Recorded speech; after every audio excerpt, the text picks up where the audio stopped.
Basement building या construction का वो पार्ट होता है जो ग्राउंड लेवल या भूमि से नीचे होता है।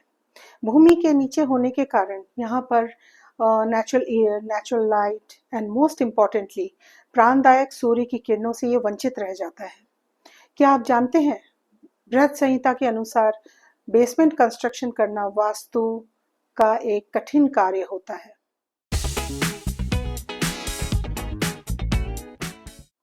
नमस्कार, मेरा नाम है Shomil Chauhan and I welcome you all to my videos. मेरे वीडियोस को मैं इजी एंड सिंपलर वे में एक्सप्लेन करने की कोशिश करती हूँ, जिससे आप उन्हें बहुत इजीली समझ सकें और उन्हें अपनी लाइफ में इम्प्लीमेंट कर सकें। तो बेसमेंट से रिलेटेड आज बात करते हुए बेसमेंट का वास्तु विचार हम देख लेते हैं।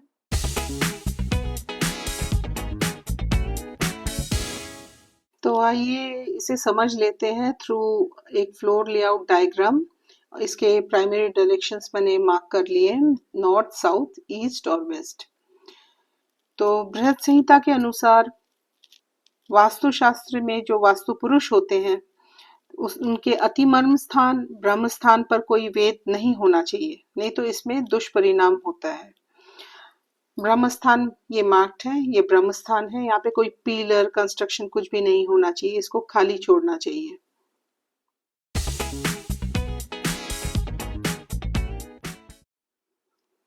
नेक्स्ट पॉइंट में हमें ये ध्यान रखना चाहिए, बेसमेंट का 1/3 पार्ट जो है ये ग्राउंड लेवल है, ग्राउंड लेवल से ऊपर होना चाहिए।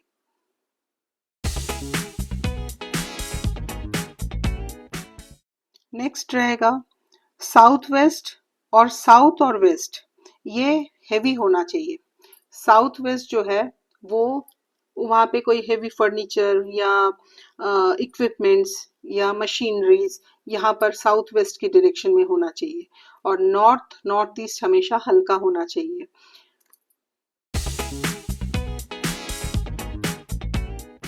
सिमिलरली जो साउथ वेस्ट की वॉल होगी, ये साउथ वेस्ट की जो वॉल होगी ये काफी चौड़ाई में थिक होनी चाहिए as compare to the other walls, या फिर साउथ और वेस्ट की वॉल थिक होगी as compare to the other direction walls.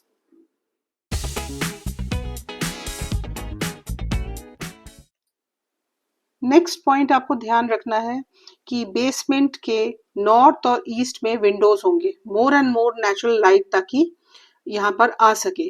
तो ओपनिंग, विंडोज या वेंटिलेशन का यहाँ पर मोर एंड मोर वेंटिलेशन के ऑप्शंस होने चाहिए।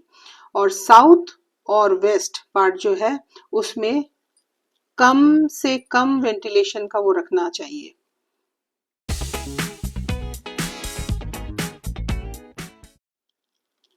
नेक्स्ट पॉइंट रहेगा आपका नॉर्थ ईस्ट साइड में कोई भी सेप्टिक टैंक या टॉयलेट ये नहीं होना चाहिए बेसमेंट के।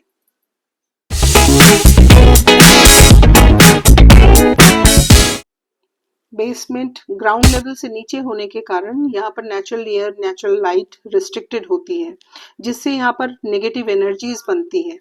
तो इसके लिए नॉर्थ और ईस्ट साइड में more and more lighting options, natural light के लिए वेंटिलेशन ऑप्शंस करना चाहिए, एंड क्रॉस वेंटिलेशन का ध्यान देना चाहिए, और एग्जॉस्ट फैन यहाँ पर इंस्टॉल करना चाहिए।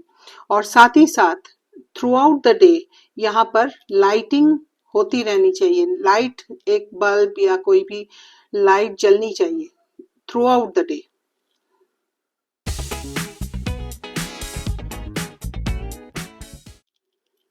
नेक्स्ट पॉइंट में आपको ये नोट करना है कि बेसमेंट में कोई भी किचन या फिर स्टडी रूम बच्चों के, या बेडरूम या मंदिर एरिया या ऑफिस ये नहीं बनाना चाहिए, और जो इंटीरियर होगा इसका लाइटर शेड में, लाइटर टोन में यूज करना चाहिए।